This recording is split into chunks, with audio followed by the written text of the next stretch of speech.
Bonjour et merci de nous retrouver pour La Foi prise au mot, votre magazine de formation chrétienne. Cette semaine, nous célébrons un homme qui lança un appel à la résistance en juin 40, il y a 80 ans, et mourut en 1970, il y a 50 ans. Alors vous pensez certainement au général de Gaulle, et ce n'est pas lui, mais quelqu'un qui lui fut très étroitement lié. Il s'agit d'Edmond Michelet, grand résistant, garde des Sceaux, ministre de la Culture et successeur de Malraux, mais aussi fervent chrétien dont certains aimeraient bien que le pape le canonise. Mais peut-on ainsi incarner aussi parfaitement l'homme politique gaulliste et le chrétien ? Y a-t-il une place pour la sainteté quand on gouverne un pays ?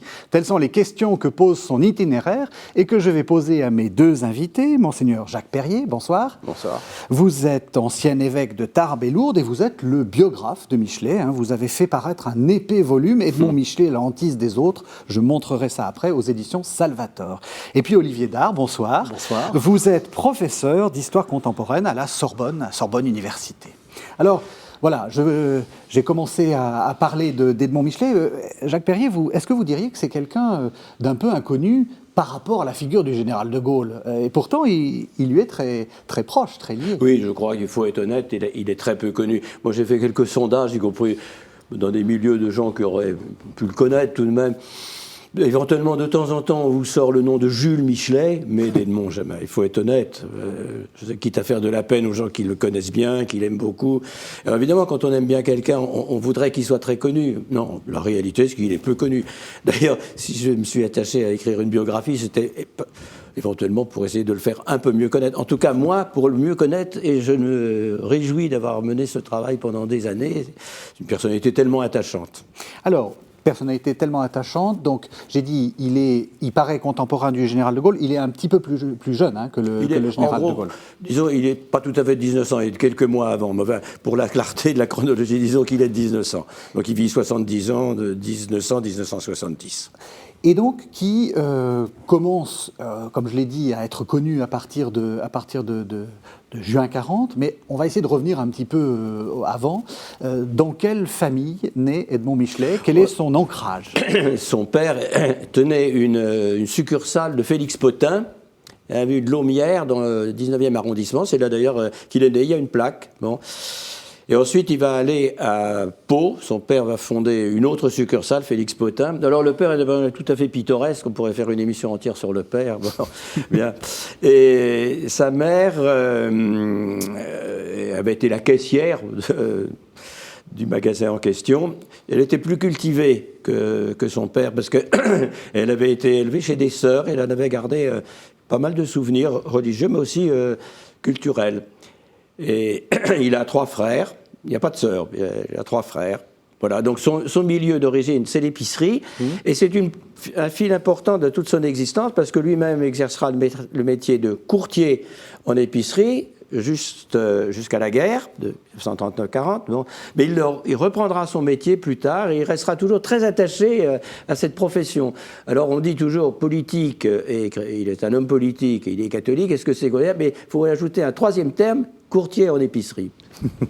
Alors, donc c'est la petite bourgeoisie, on peut dire ça comme ça, ou oui, la moyenne bourgeoisie, petite. Et comme beaucoup de moyens bourgeois, petits bourgeois, il a des opinions dans ces années 20, 30, qui, disons, penchent plutôt vers la droite. Oui, je crois assez clairement, mais en même temps, elles évoluent. Et par rapport à ce que disait Monseigneur, le rôle de sa mère est tout à fait important. Bon, Michelet se considérait comme un autodidacte. Bon, on peut quand même en discuter, en ce sens que il a quand même beaucoup lu, donc il y a une façon un petit peu, sans doute, de considérer qu'il aurait appris uniquement par lui-même. C'est pas tout à fait ça. La mère a joué un rôle très important, et dans la formation intellectuelle de Michelet, il y a effectivement un certain nombre d'auteurs qui joue un rôle. Il y a Péguy, qui est absolument fondamental, et il y a aussi l'Action française, puisqu'il a été membre de l'AF, de l'Action française, manifestement jusqu'à la condamnation, et au lendemain de la condamnation, on retrouve dans ses archives un certain nombre d'almanachs des années 24, 25, 26, almanachs de l'Action française qu'il a annotés de sa propre main, et c'est d'ailleurs tout à fait intéressant à observer. Alors peut-être rappelez-nous, monsieur le professeur, comme à vos étudiants, ce que c'est que l'Action française? Parce que maintenant, on ne sait plus trop ce que c'est que l'Action Alors, française. l'Action française, c'est un mouvement donc, qui se développe à partir, disons, du milieu des années 1900, sous l'impulsion d'un personnage qui est Charles Maurras, qui est né en 1868 et qui est mort en 1952, donc ça le situe, je dirais, chronologiquement par rapport à Michelet. Et l'Action française incarne le nationalisme français. C'est à la fois une ligue, c'est un journal quotidien très important, c'est également un institut de formation, et l'objectif de Maurras, c'est véritablement de créer un mouvement, une doctrine qui permettent à ses yeux de renverser la République, de rétablir la monarchie, avec un programme qui, sur le plan intérieur, à la fois désigne un certain nombre d'ennemis, ce qu'il appelle les 4 États confédérés, donc les Juifs, les francs-maçons, les métèques en particulier, et les protestants, et qui en même temps construit un projet pour la France qui est celui d'une monarchie avec, encore une fois, un rejet très fort de la République, du monde des partis, et je pense que ça c'est important à préciser pour le cas de Michelet, et en même temps une défense de la patrie française qui est très importante. Et je parlais des almanachs. Michelet, par exemple, recopie de sa main une des phrases clés de l'Action française qui est « tout ce qui est national est nôtre ». Et je crois que de ce point de vue, Michelet a, à travers Péguy, à travers l'Action française, d'autres références aussi, un attachement extrêmement profond à la nation française qui va évidemment jouer un rôle important dans la suite de son itinéraire. Alors, c'est pas si surprenant que ça, parce qu'il faut rappeler que De Gaulle était lui-même plutôt sympathisant de l'Action française. Oui, De Gaulle a fait des conférences au Cercle, effectivement, sur celle de Coulanges, dans les années 20. Oui, disons que l'Action française, jusqu'à la condamnation de 1926, a attiré dans ses rangs un certain nombre de catholiques. Elle avait avant 14 l'appui de la revue Études, même si avant 14 il y a déjà des premières menaces de condamnation. Et au fond, elle compte aussi, cette Action française, de très nombreux catholiques. Maurras est un agnostique qui a perdu la foi à l'adolescence à cause de sa surdité, mais on compte dans les rangs de l'Action française un certain nombre de catholiques importants. Et j'ajouterais aussi que Maurras lui-même a été très formé, je dirais intellectuellement, par quelqu'un qui est devenu évêque, Monseigneur Penon, qui était à l'époque du très jeune Maurras abbé au collège d'Aix où Maurras étudiait, et quand Maurras s'est trouvé sourd, c'est l'abbé Penon qui l'a préparé au baccalauréat, etc. Et il existe entre eux une correspondance de premier ordre où on voit très bien le jeune Maurras qui n'a plus de père, qu'il a perdu à 6 ans, écrire à cet abbé devenu ensuite évêque. Et là, on a vraiment toutes les inquiétudes, les pensées d'un adolescent auquel cet homme, cet abbé est très attaché, bien sûr, et dont il va être non pas un directeur spirituel, parce qu'il cherche toujours à ramener Maurras vers la foi, mais ça c'est compliqué, mais en même temps Maurras a un rapport à l'institution catholique qui fait qu'il est, comme il le dit, dans le dilemme de Marc Sangnier, je suis romain, je suis chrétien, mais la Rome pour lui, c'est aussi bien la Rome de l'Antiquité, la Rome païenne, que la Rome des papes. Alors cette condamnation va avoir un rôle dans l'itinéraire personnel de Michelet, parce que lui, il est papiste, lui il reste fidèle au pape. Il y a cet argument-là, donc le non possumus de Maurras, il dit ça, c'est se dresser contre le pape, ça c'est pas possible, un catholique peut pas faire ça, mais surtout il y a sa réflexion personnelle. C'est pour ça qu'il n'a pas démissionné de l'Action française immédiatement, etc. Il a réfléchi, il y a un document, une lettre où il argumente avec un ami sans doute imaginaire d'ailleurs. Et puis surtout, il y a l'influence de Maritain, Primauté du spirituel, livre dont le titre cherche à s'opposer aux politiques d'abord. Et Maritain jouera aussi un très grand rôle dans la vie de Michelet, le plus important étant Péguy, mais Maritain est très important aussi. Donc c'est un arrachement qui lui est douloureux, mais qui est réfléchi et qui est loyal. Du coup, après la rupture ou l'éloignement de l'Action française, vous le qualifieriez de quoi, Michelet? Le mouvement... À quoi il croit? Enfin, à quoi il croit au bon Dieu. Non, mais à quoi il croit politiquement, pardon. Vous avez raison. Je crois que justement, jusqu'à l'avant-guerre, les dernières années de l'avant-guerre, il veut se tenir à l'écart de la politique. Et donc on rejoint là l'idée, et ça lui restera d'une certaine façon de ne pas aimer les partis. Il a rêvé même que le Rassemblement du peuple français de Gaulle soit au-dessus des partis, au-delà des partis. Donc en fait, sa vraie appartenance, déjà simultanément, tandis qu'il était encore Action française, il participait à l'ACJF, l'Association catholique de la jeunesse française, où il aura des responsabilités très importantes, il en sera même des responsables diocésains. En fait, c'est son appartenance principale. Parce que, je dirais, pour l'Action française, il y est abonné, etc. etc. Je crois qu'il n'a jamais fait le coup de main. C'est pas un violent, etc. Bon. Puis il est à Pau, ou il est à Brive, il n'est pas à Paris, il n'est pas dans le quartier latin. Bon. Mais la CJF, là, au contraire, ça a vraiment été son école donc d'action catholique. Oui, bon, oui. voilà. Donc son ancrage catholique est plus là, important. plus sa paroisse. Quand il reviendra à Brive. Il a été à Brive pour la fin de son service militaire, enfin quand il s'est engagé à la fin de la guerre de 14, c'est là qu'il a trouvé sa femme, l'incomparable Mamé, et donc il reviendra en 1925 s'établir à Brive, et il restera briviste surtout jusqu'à la guerre. Bon. Et sa paroisse est Saint-Cernin, et c'est un pratiquant quotidien, hein, il va à la messe tous les jours, et plus donc cet engagement dans la CJF. Oui, je me permets d'ajouter pour compléter ce que dit Monseigneur, c'est-à-dire que il ne faut pas voir l'Action française comme une espèce de monolithe, si vous voulez. Oui. Il est au sein de l'Action française aussi lié à un certain nombre d'éléments catholiques. Vous parliez effectivement de la CJF. Il y a aussi tout le rôle d'Amédée Divignac, qui joue un rôle important, qui fait partie de ces catholiques d'ailleurs d'Action française qui vont ensuite suivre effectivement Rome. Et je dirais que dans l'itinéraire de Michelet, effectivement, entre le politique et le religieux, c'est à ce moment-là, suivant Maritain, tout à fait, qui d'ailleurs lui aussi, il y a un décalage, il y a un décalage entre la condamnation de décembre 26 et le départ de Maritain, il s'écoule quelques mois, quelques semaines, et effectivement, c'est Primauté du spirituel qui va jouer un rôle tout à fait. Mais du coup, est-ce que vous diriez que c'est surprenant son catholicisme d'une certaine façon? Est-ce qu'il n'est pas représentatif d'un certain catholicisme assez à droite, mais finalement très engagé dans l'action catholique? Bernanos a été Action française. Oui, c'est ça. Non, mais c'est ce que j'allais dire. Bernanos écrira sur la guerre d'Espagne un livre. Tout à fait. Voilà, c'est ce que j'allais dire. Mais alors, Bernanos, lui, ne part pas à ce moment-là. Il va partir plus tard. Oui.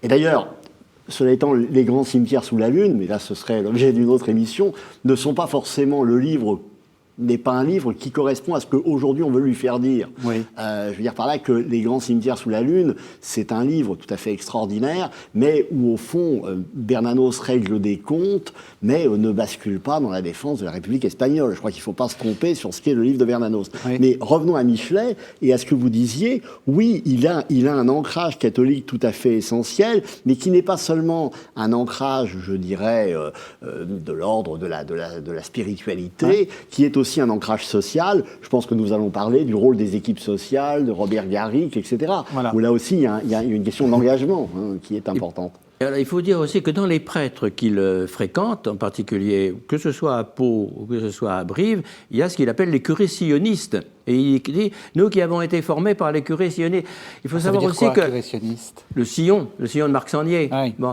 Et il faut savoir que Michelet, normalement, est quelqu'un qui voudrait tout concilier. Alors, à un moment, à cause de la condamnation romaine, c'est dit non, finalement, l'Action française, c'est pas conciliable avec la CJF. Mais ça, a priori, c'est son tempérament, c'est sa grâce. C'est un conciliateur, c'est un médiateur.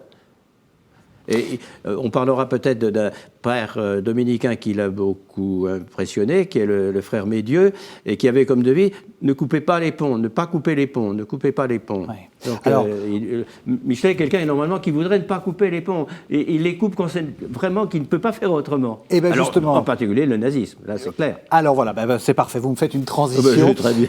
Merci beaucoup. Merci beaucoup. Je vous propose qu'on écoute justement ce fameux acte de résistance du 17 juin 1940.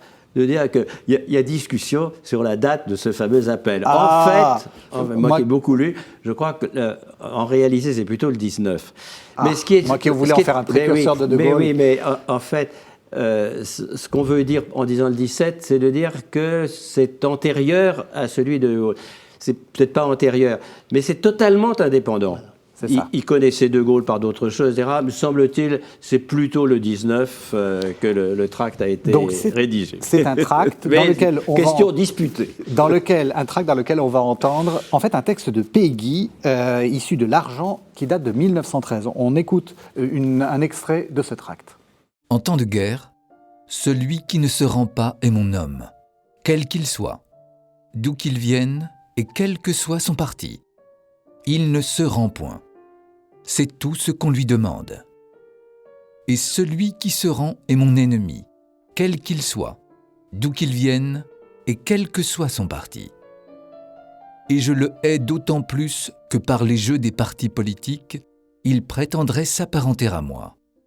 Et celui qui rend une place ne sera jamais qu'un salaud, quand même il serait marguillier de sa paroisse, et quand même il aurait toutes les vertus. Et puis, on s'en fout de ces vertus.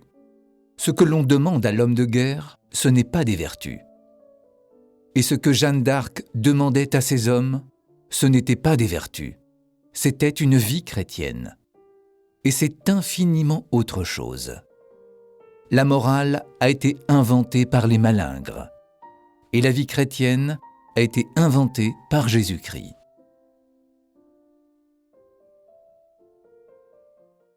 Voilà. Alors, c'est assez curieux de faire un acte de résistance en citant un texte de Péguy bien avant, écrit bien avant le 1940. Pourquoi est-ce qu'il fait ça ? Est-ce que tout le monde a reconnu ce qu'il faisait en citant ce texte de Péguy ? Ah ben, il fait la référence explicite oui. Non, mais sur ce que le je veux dire, texte. c'est que... Mais bon, c'est un livre qu'il avait dans sa bibliothèque, qu'il lui avait donné un ami. D'ailleurs, c'est avec un ami qu'ils ont fait la sélection des textes, des passages. Bon. Et je crois que, oui, il n'a pas voulu se mettre en avant lui-même. Il a trouvé qu'on ne trouverait pas de formule plus forte pour ce qu'on a appelé, d'ailleurs, à ce moment-là, la résistance spirituelle. C'est pas un acte de résistance au sens d'aller poser une bombe demain. On n'est pas du tout à cette période-là. On est justement au moment de l'effondrement moral, et donc, d'où l'expression de résistance spirituelle, la même qu'aura Témoignage chrétien, si vous voulez. Et donc, si vous ne trouvez pas mieux que ce que quelqu'un d'autre a dit, vous prenez ce que l'autre a dit, c'est encore mieux. Voilà. Il n'aurait peut-être pas trouvé des formules même aussi provocantes que celles de Péguy. Puis, on peut dire, il parle Péguy. Vous faites souvent des messages, par exemple, les pères de l'Église, ils parlent la Bible. Leur vocabulaire, c'est la Bible. Lui, son vocabulaire, c'est Péguy. Voilà. Ça sort à tous les moments. Et il a lu tout Péguy, pas simplement tel ou tel texte polémique comme celui-là. Oui, et j'ajouterais que Péguy, au surplus, est une référence très partagée. Partagée avec des luttes un petit peu de concurrence. Mais depuis la fin des années 20, tout le monde, dans toute cette nébuleuse catholique, et pas seulement, mais particulièrement la nébuleuse catholique, met en avant Péguy. Bien sûr, il y a eu des gens de la jeune droite, Fabrègue et quelques autres. La revue Esprit a beaucoup mobilisé Péguy. Et de ce point de vue, vous parliez du conciliateur, Péguy est véritablement une figure connue. Et on peut d'ailleurs imaginer sans trop d'erreur que les lecteurs du fameux document reconnaissent Péguy, même si c'est écrit. Si vous voulez, c'est une référence, encore une fois, partagée, beaucoup plus qu'aujourd'hui. Beaucoup plus qu'aujourd'hui. Ça n'a rien à voir. Péguy est plus célèbre, je dirais, après sa mort que sans doute de son vivant. Et les années 30 sont un moment péguiste tout à fait essentiel. Et Péguy et Jeanne d'Arc. Bien sûr. Ça va ensemble. Bien sûr. Ensemble.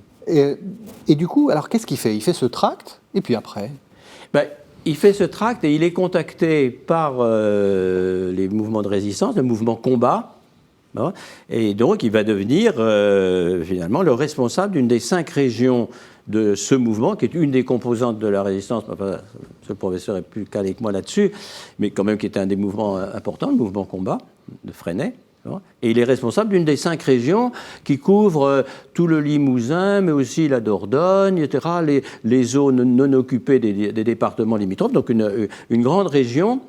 Et c'est lui qui est choisi comme responsable, et non pas quelqu'un de Limoges, qui serait normalement le centre le le plus nombreux, le plus populaire, sans doute à cause de ses qualités personnelles, quoi. Donc, et il faut se dire aussi que déjà avant, mais par une phase de sa vie qu'on n'a pas eu le temps d'évoquer, il était en relation avec plein de gens qui seront les fondateurs pratiquement du MRP plus tard. Bon, c'était le parti démocrate populaire. Bon. Oui. Voilà, il était en contact avec ces gens-là, donc c'est toute une série d'intermédiaires. Parmi les intermédiaires en question, il y a Borne, il y a Étienne Borne, par exemple.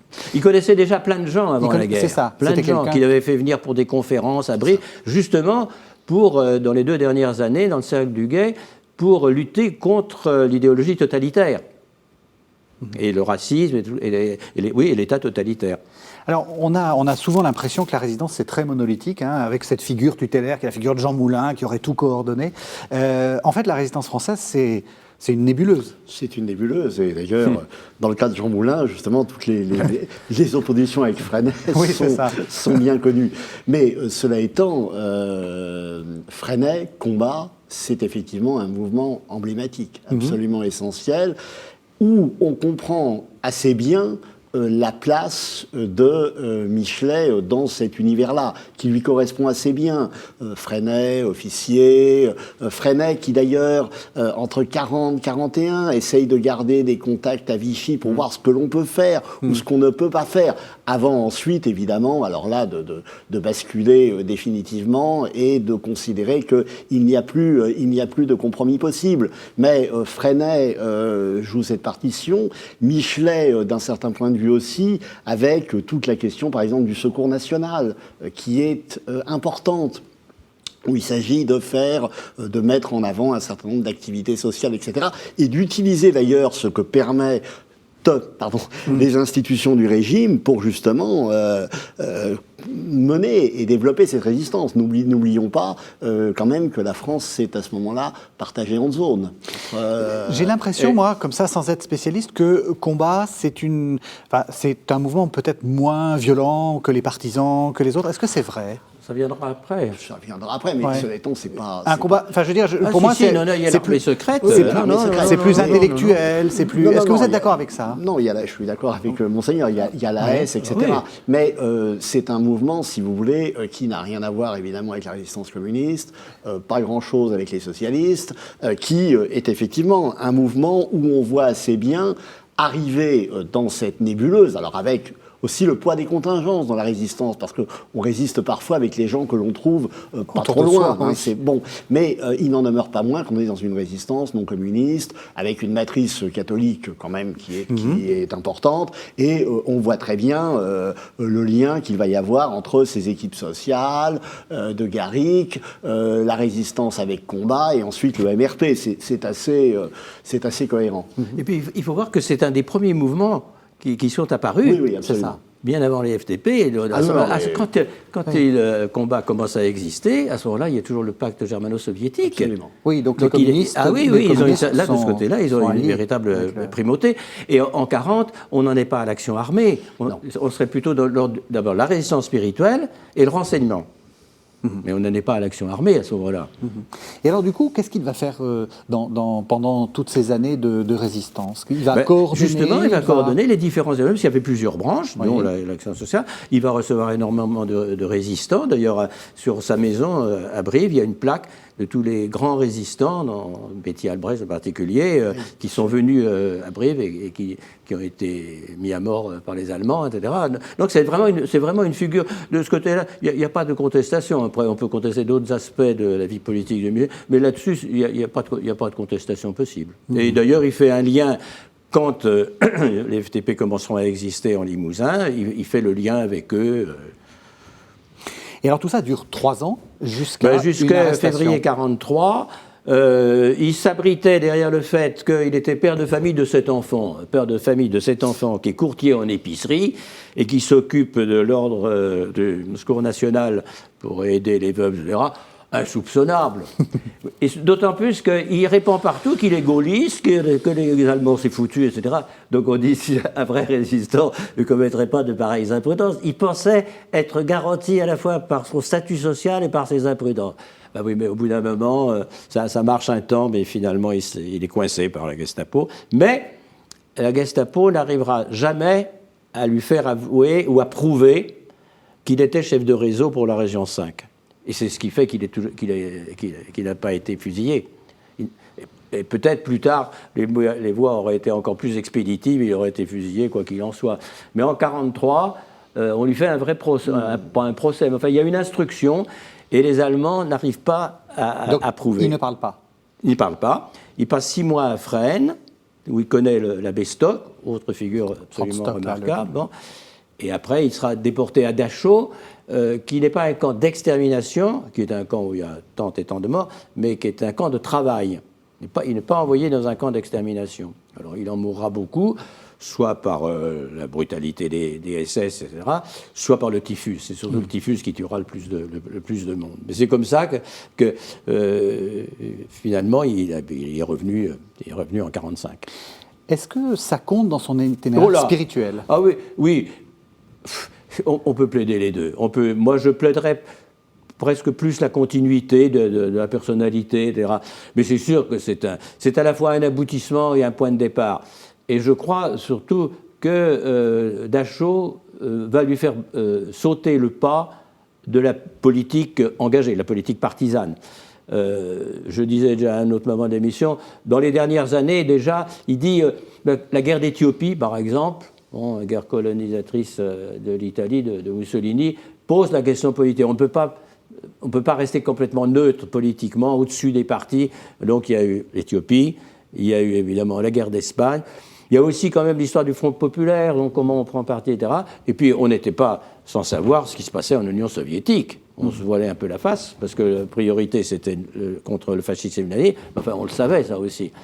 Et donc, au lendemain de la guerre, alors là, il opte... d'abord, il est pratiquement nommé à l'Assemblée consultative, la toute première, pour représenter le mouvement combat.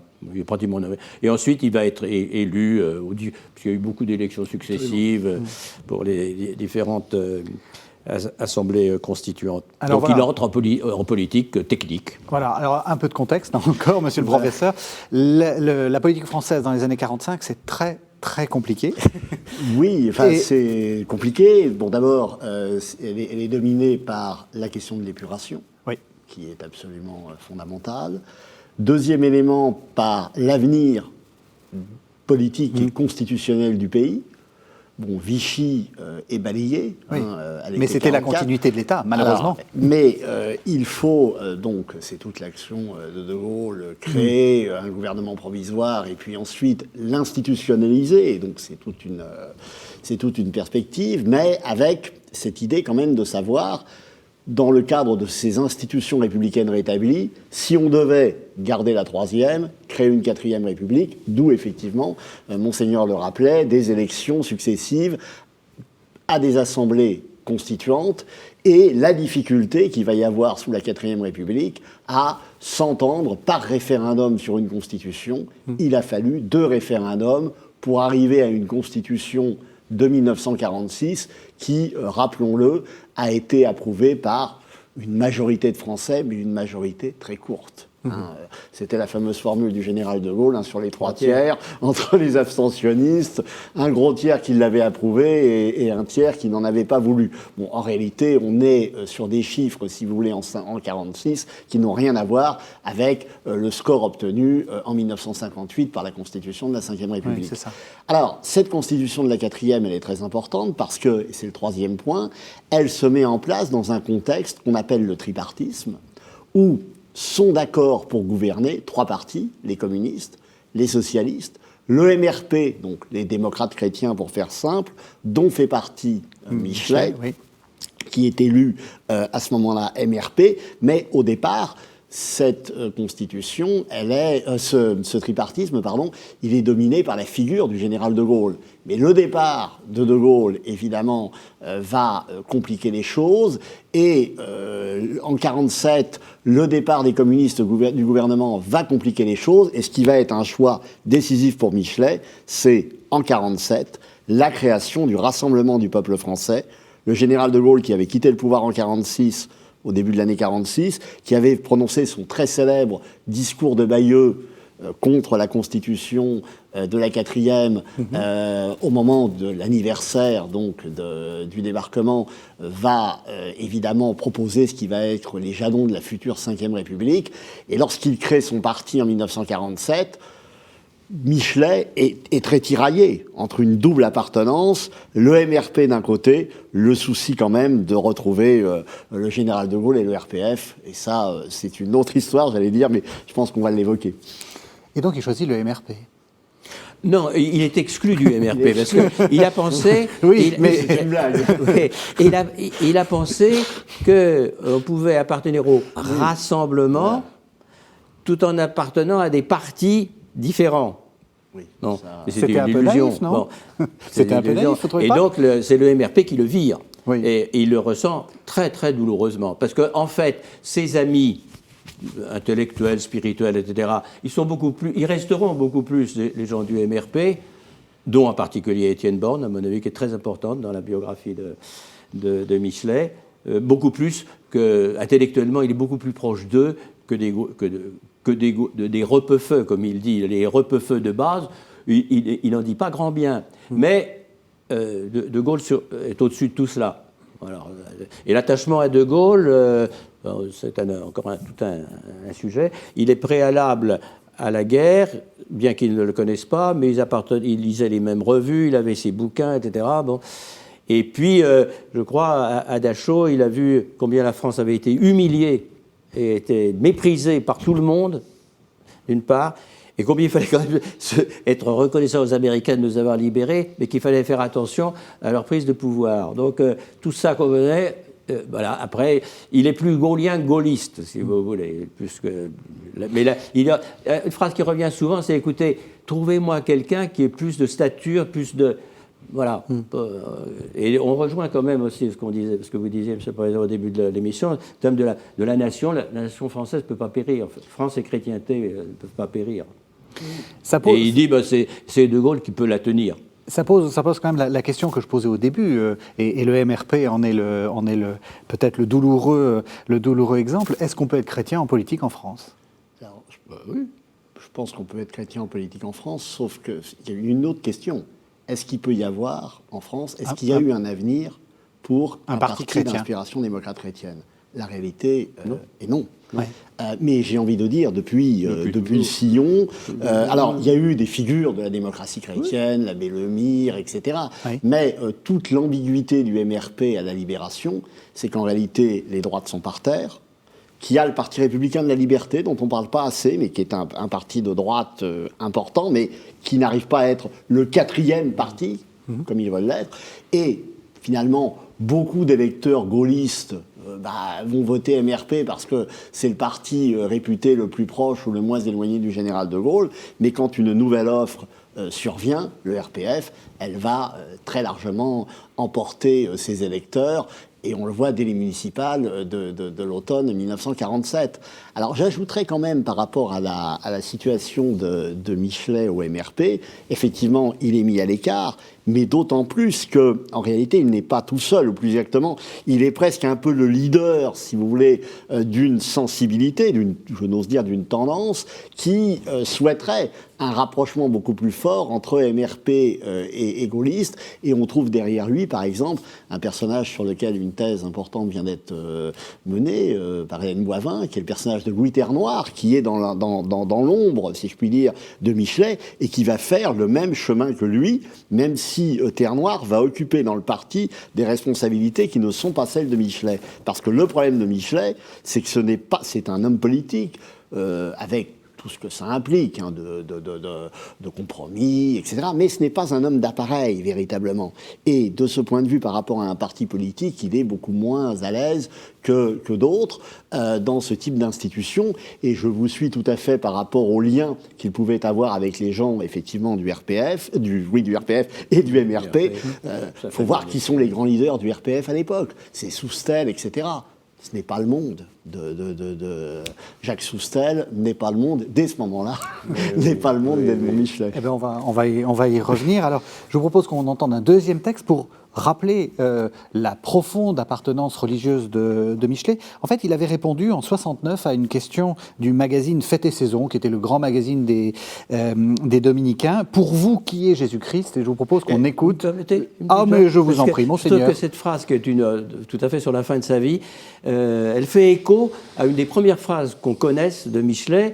Michelet, à l'école publique, l'école communale, le maître dit quel est le plus grand bienfaiteur de l'humanité? Alors l'élève qui avait bien suivi la leçon précédente devait répondre Parmentier. Pomme de terre. Et Michelet répond Jésus-Christ, monsieur. Et il s'est fait engueuler, moyennant quoi son père, qui n'était pas très catholique, a trouvé que son gosse, il avait eu raison de répondre ça quand même, et donc il l'a retiré de l'école communale et il l'a confié au bon père. Alors on va voir si en 1969 il répond la même chose. Jésus-Christ, c'est celui à qui je dois mon titre de chrétien. Un titre dont il convient de ne pas se montrer trop indigne. Ah, nous sommes loin des temps du triomphalisme. Il ne s'agit plus, aujourd'hui, de proclamer que l'appartenance au Christ fait notre gloire, mais, plus humblement, d'essayer de ne pas faire sourire de pitié ou d'indignation les hommes de bonne volonté qui attendent un témoignage vrai de ceux, imprudents ou téméraires, qui ont décidé de choisir Jésus-Christ comme modèle. Jésus-Christ, c'est donc pour moi l'unique modèle.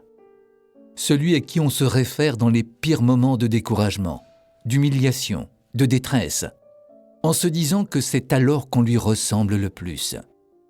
Celui, dirais-je en passant et sachant de quoi je parle, dont la présence réelle dans l'Eucharistie a été ressentie par beaucoup en des circonstances exceptionnelles qu'il est impossible de traduire. Celui dont ceux qui cherchent à l'imiter ne peuvent être que des reflets. L'un d'eux et des plus accomplis, le père de Foucault, disait qu'il est le maître de l'impossible.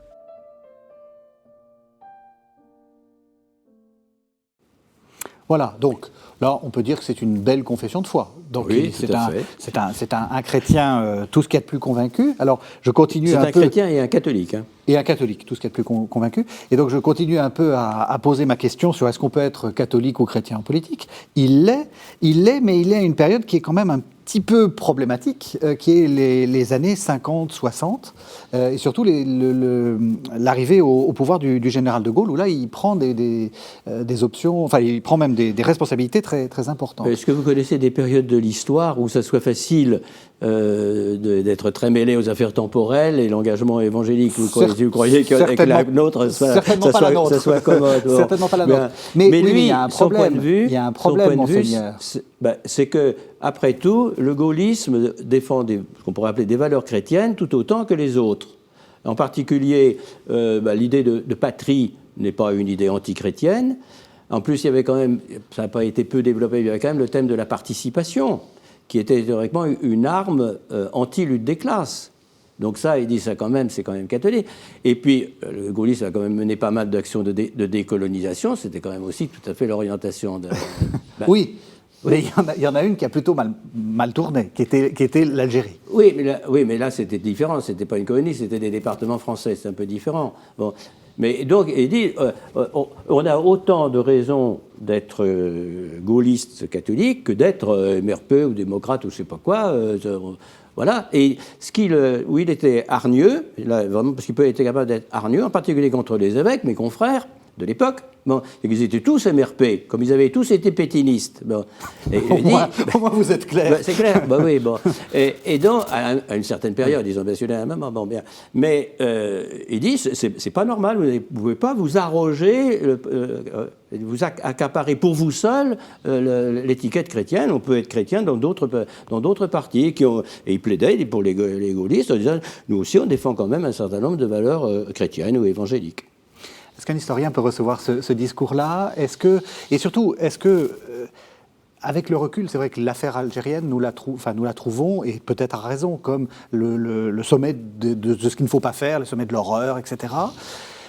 Et il faut, quand on est en histoire, il faut revenir aux choses comme elles se vivent. Hein. Oui, et donc, alors, puis là, la guerre d'Algérie, bon, j'ai quand même moi beaucoup travaillé Je sur sais, c'est pour l'OS, ça. etc. Si vous voulez, je crois que ce qui est important peut-être par rapport à notre objet, c'est de comprendre au fond ce que les gaullistes, eux, ont pensé Voilà, ont de compris. la question algérienne. Voilà. Bon, en n'oubliant pas que jusqu'en 1958, et même un peu au-delà, ils sont très ouvertement Algérie française. La position, elle est celle-là. Elle est portée par Michel Debré, par Jacques Soustel, par Louis Ternoir, etc., etc. Donc ces gens-là sont très Algérie française. Le 13 mai arrive. La 4e République est absolument incapable, selon eux, de régler la question, ce qui est vrai. Et le général de Gaulle, bon, dont on connaît, voilà, dont on connaît les propos de Mostaganem et autres sur l'Algérie française, va finalement changer de position ou réorienter ses positions à partir d'une célèbre intervention du 16 septembre 1959. Alors, ce qu'il faut comprendre, c'est que au sein de la famille gaulliste, cette prise de position de Gaulle va créer un certain nombre de fractures. Un certain nombre d'entre eux ne vont pas l'accepter. C'est le cas d'un Soustel, qui va plaider la continuité par rapport à ce qu'il a toujours pensé. Un Michel Debré va être profondément déchiré. Et d'autres vont suivre le général de Gaulle, sans que l'on comprenne d'ailleurs vraiment bien ce qui aurait changé entre l'avant 16 septembre et l'après 16 septembre. Sauf que pour eux, ce qui prime, c'est la fidélité au général de Gaulle. Alors, dans le cas d'un Michelet, ce qui est compliqué, c'est évidemment qu'il est garde des Sceaux. voilà. Il est garde des Sceaux, choisi par Debré et de Gaulle, mais Debré a mis en avant son rôle pour que Michelet devienne garde des Sceaux, du moins c'est ce qu'il a dit, et l'opposition, si vous voulez, entre Michelet et Debré, au moment où Edmond Michelet est garde des Sceaux, jusqu'à l'été Donc le Premier 61, ministre, le Premier ministre, Oui. va être une opposition croissante. Michelet reprochant à De Gaulle, pour dire les choses rapidement parce que le temps nous manque, au fond, de ne pas suivre sa politique, de ne pas défendre sa politique et d'être beaucoup plus complaisant vis-à-vis du FLN qu'il ne l'est vis-à-vis des partisans de l'Algérie française. Et là, il y a une opposition qui ne cesse de se développer. On a des correspondances extrêmement dures entre les deux hommes, mais Edmond Michelet fait ses choix. Et Edmond Michelet participe très directement, comme garde des Sceaux, de la répression, en particulier de l'Algérie française, après le putsch d'Alger, etc. Et de ce point de vue, il est évident que la situation qui est la sienne l'oblige, comme garde des Sceaux, à prendre un certain nombre de positions, de décisions. Lui qui, ne l'oublions pas, se retrouve garde des Sceaux, alors que le monde du droit n'est franchement pas le sien. Et son directeur de cabinet, André Holot, est assez explicite là-dessus en disant que, que Edmond Michelet n'était sans doute pas le plus à même d'exercer les fonctions de garde des Sceaux, parce que s'il y a à l'époque à prendre en compte tous les problèmes liés à l'Algérie, n'oublions pas qu'en 1959, il y a eu une très profonde réforme, faite par Debré d'ailleurs, de la carte judiciaire, etc., et qu'il y a toute une série de décisions à prendre pour réorganiser l'institution judiciaire, et que ce sont des préoccupations qui ne sont pas celles de Michelet. Qui ne sont pas celles de Michelet. Quand il va parler à un certain nombre de responsables, etc., de quoi leur parle-t-il? De la déportation, etc., etc. Bon, c'est pas tout à fait... c'est pas du tout un technicien, si vous voulez. C'est pas du tout un technicien. Alors je continue à être provocateur. Est-ce qu'on peut être catholique et soutenir l'Algérie française? Oui, je crois que les choses ne sont pas binaires comme ça. Non, je pense qu'il y a eu... C'est pour vous faire réagir. Il y a eu quand même sans doute, pendant un bon moment, l'idée que, de toute façon, les deux rives de la Méditerranée sont interdépendantes. On peut pas... Bon. Et donc, l'idée, après tout, on pourrait aller vers une indépendance qui ne soit pas contre. Vous voyez, et je pense que ça a été une phase de la pensée de De Gaulle et de Michelet, il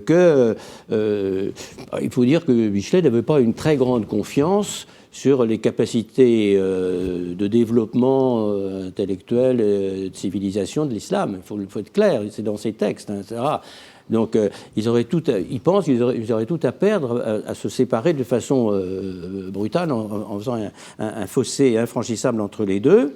Bon, donc ça pouvait être aussi une certaine... Il a rêvé qu'il puisse y avoir les deux drapeaux ensemble. Bon. Donc on n'est pas passé du département français qui aurait voulu être complètement intégré, etc., à une indépendance totale, radicale, où on n'avait plus aucun contact. Il y a eu, je pense, le rêve, l'espoir qu'il puisse y avoir des situations intermédiaires. Je pense que De Gaulle a pensé aussi sur son propre prestige, ce que la quatrième n'a pas pu faire, lui pourrait le faire à cause de sa personnalité et de l'estime qu'on avait pour lui. Donc oui, en soi, c'est quand même pas, c'est pas contraire aux dogmes de Nicée que de parler de l'Algérie française. Quand même pas donner une valeur trop dogmatique à ces choses. Mais je crois qu'il y a aussi un autre élément qui est très important pendant cette guerre d'Algérie, disons à partir des années 56-57 jusqu'à la fin, c'est la façon dont on rejoue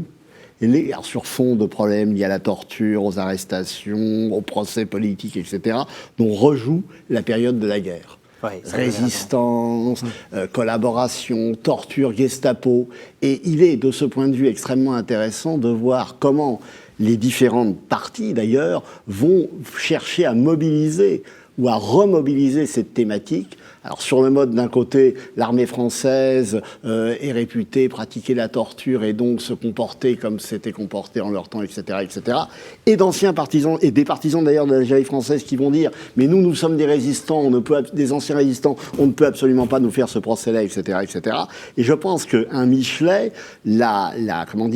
tout son héritage lié à son arrestation, sa déportation, etc., font qu'il est partie prenante impliquée dans cette espèce de débat absolument cornélien qui agite les contemporains. C'est très important ce que vous dites, parce que c'est vrai qu'en 2020, on a tendance à juger les gens de 1960 sans voir d'où ils venaient. Vous avez tout à fait raison. Il y a un livre qui est très très important, qu'il avait fait paraître avant même la prise de pouvoir de 58, qui s'appelle « Contre la guerre civile ». Oui.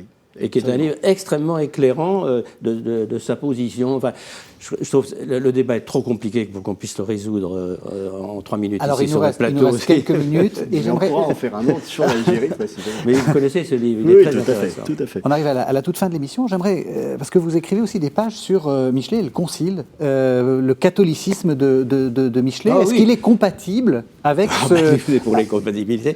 Moi j'aime les compatibilités. Avec ce catholicisme du Concile dans les années 60. On peut dire toutes les grandes lignes du Concile, il les vivait. Il aimait une liturgie plus ouverte, plus dynamique, etc. Il aimait la liturgie de Saint-Séverin quand il était à Paris, etc. Bon, il connaissait très bien l'écriture, donc le texte sur des Verbum. Bon, comme catholique inséré dans les réalités temporelles, on ne peut pas faire mieux. Donc l'œcuménisme, ça lui allait tout à fait. Donc les actes fondamentaux du Concile, il les a salués. On peut dire qu'il les avait déjà vécus, et puis quand même c'était un homme d'église. On peut dire que c'est un très beau profil de laïc catholique, c'est-à-dire qui râle, mais qui en est. Voilà. Donc on n'hésite pas à dire aux évêques qu'ils n'y ont rien compris, que les curés bien pensants, comme il disait avant-guerre, d'accord, mais il est catholique de tout lui-même, alors que sa famille n'est pas spécifiquement très très catholique, que ses frères le sont moyennement. Bon. Mais c'est vraiment un attachement personnel, ça vient du cœur, oui. Et donc, il a été très heureux du Concile, très très heureux. Est-ce que vous diriez que c'est... Le Concile Vatican II. Vatican II. Sans renier les autres. Est-ce que vous diriez que c'est un profil assez classique dans la politique française ou pas du tout ? Pas très classique. Pas très classique, parce que si vous voulez... Alors, c'est un itinéraire qui, à certains égards, a des marques de cohérence. Oui.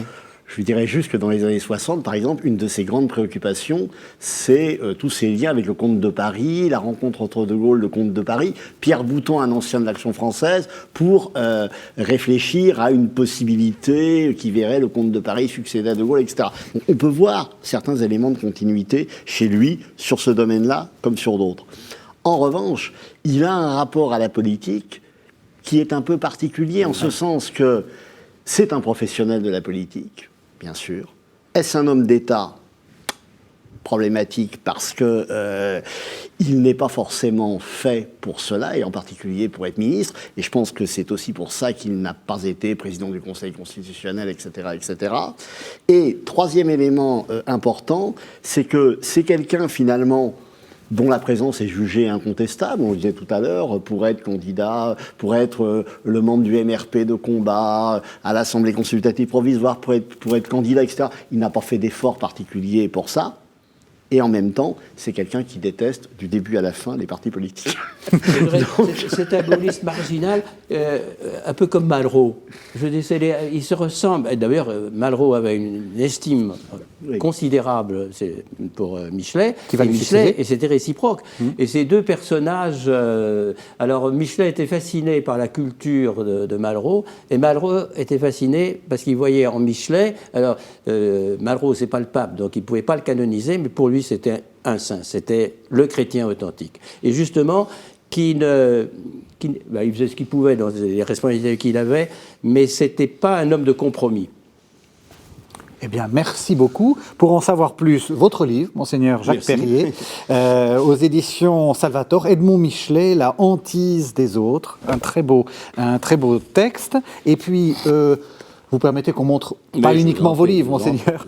Un petit livre que je trouve assez intéressant, alors qui parle assez peu de Michelet, mais qui est assez sympathique, et qui est d'un membre de la famille de Michelet, hein, c'est ça, c'est un petit-fils de Michelet, Xavier Patier, Demain la France, tombeau de Mauriac, Michelet et de Gaulle, c'est aux éditions du Cerf. Merci vraiment à tous les deux de nous avoir fait mieux découvrir cette belle personnalité d'Edmond Michelet. Merci de nous avoir suivis. Vous savez que vous pouvez retrouver cette émission sur le site internet de la chaîne www.ktotv.com. On se retrouve la semaine prochaine.